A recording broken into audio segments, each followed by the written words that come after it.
Let's continue where we left off. So for the second interval,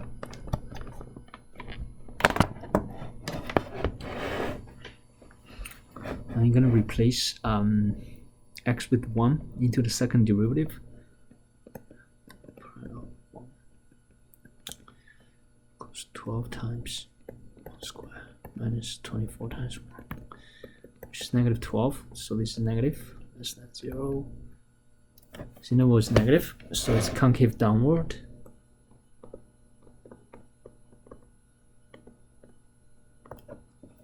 Last interval,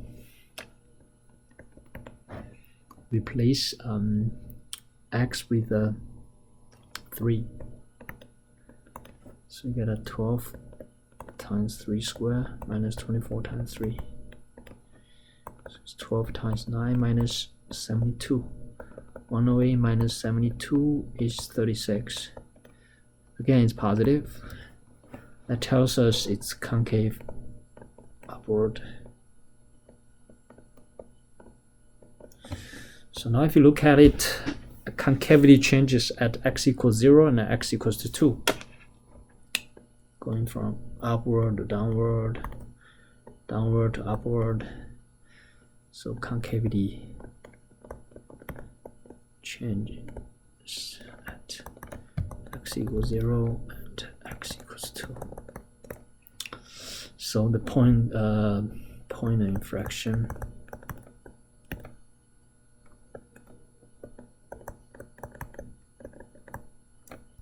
occurred at x equals 0, x equals 2.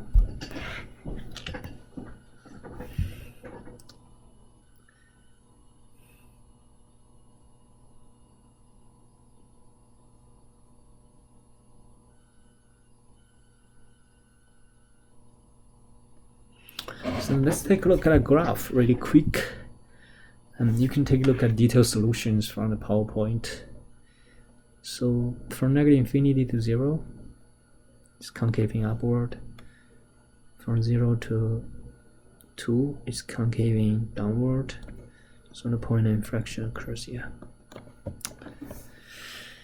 Second point of inflection occurs at x equals 2. Here this is concaving downward, concaving upward. Then the point of inflection occurs here as well. Okay, so that actually matches with our analysis. Then the very last topic in this particular section is the second derivative test. This test for extrema. Second derivative test, let f be a function such that f prime of c equals 0, meaning critical numbers. You're looking at the critical numbers. Then you're going to test the critical numbers in the second derivative. And the second derivative of f exists on the open interval containing c, containing the critical numbers.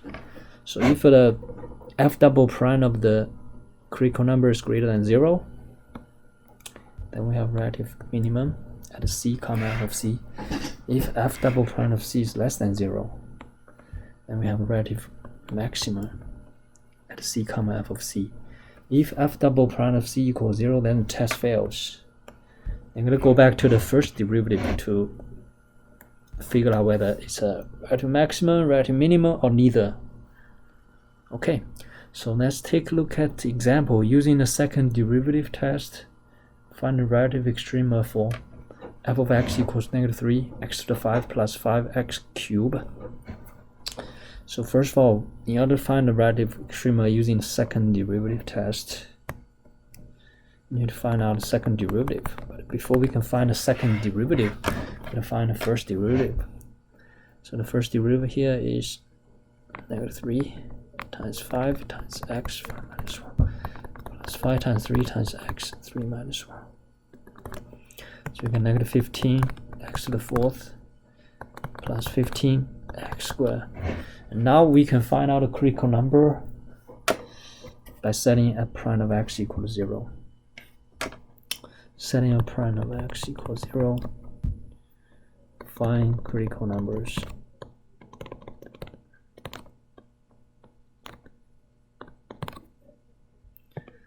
That means negative 15 x to the fourth plus 15 x squared equal to 0. Factor out negative 15 x squared, then we end up with x squared minus 1 equals 0.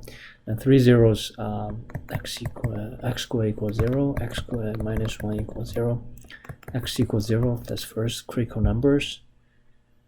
Add 1, we get x squared equals to 1, so x equals plus minus 1. So two more critical numbers. So we have three critical numbers. The next step, you got to find out the second derivative. F double prime of x equals derivative of first derivative. So we got a negative 15 times 4 times x to the third. Using the power rule, 15 times 2 times x. Then we get negative 60 x cubed plus 30x. After that, we can start doing the testing of interval. Okay.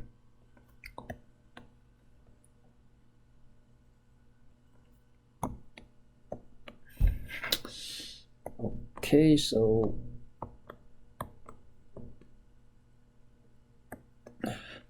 let's just get to test all three test points. All critical numbers. I think it's better put it on the critical point.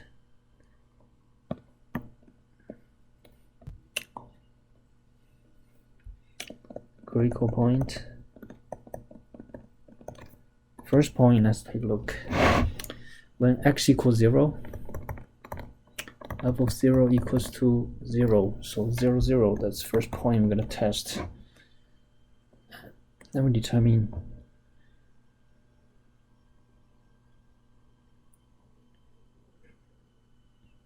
the sign of f double prime of x. So f double prime of 0 give us actually 0. So in this case, the test fails.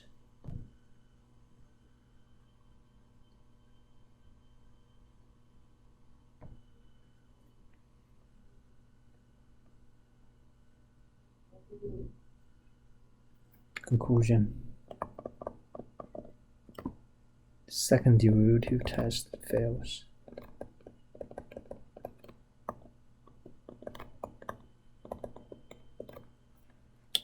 The second point, negative 1.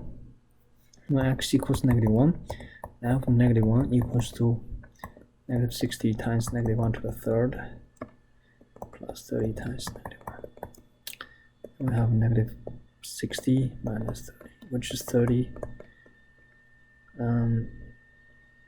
This is great. Okay.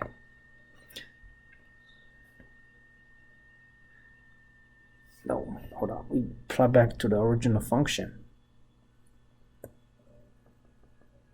to get a point. So f negative 1 equals negative 3 times negative 1 to the fifth plus 5 times negative 1 to the third. So get negative 3 times negative 1 plus 5 times negative 1. So we get 3 minus 5, which is negative 2. So second point is negative 2. So f double prime of negative 1 equals to negative 60 times negative 1 to the third plus 30 times negative 1, which give us 60 minus 30 greater than 0. So this is, that means we have relative minima. According to the theorem, right? Relative minimum. Okay, the last one is x equals to 1. For 1 equals to negative 3 times 1 to the 5 plus 5 times 1 to the third. So it's negative 3 plus 5 equals to 2. So it's 1, 2. So f double prime of 1 equals negative 60 times 1 cube That's 30 times 1, which is negative 30, less than 0. Then we know there's a relative maximum here. Alright, so that's pretty much the whole process, and this table actually gives us very good summary result about all those critical points, and identify all those extremes within those critical points. I'm going to take a look at the detailed solutions. What I want you to show you is this is the table we just did, right? Table very clear, you know, where you can see the relative extremes and then when the test fails. And let's take a look at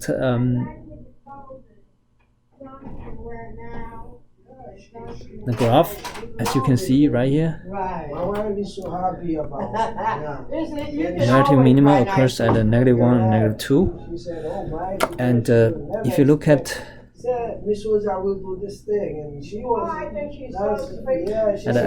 x00, then that's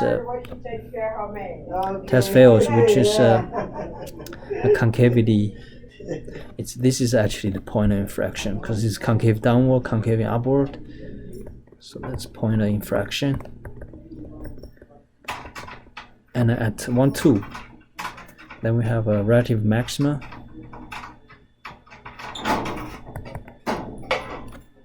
And that exactly matches what our analysis is. Okay, so that's pretty much it.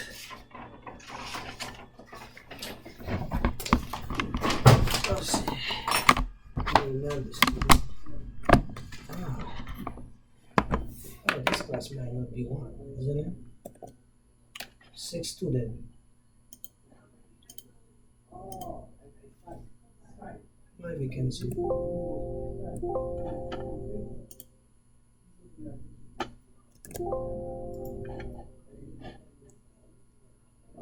Station anyway.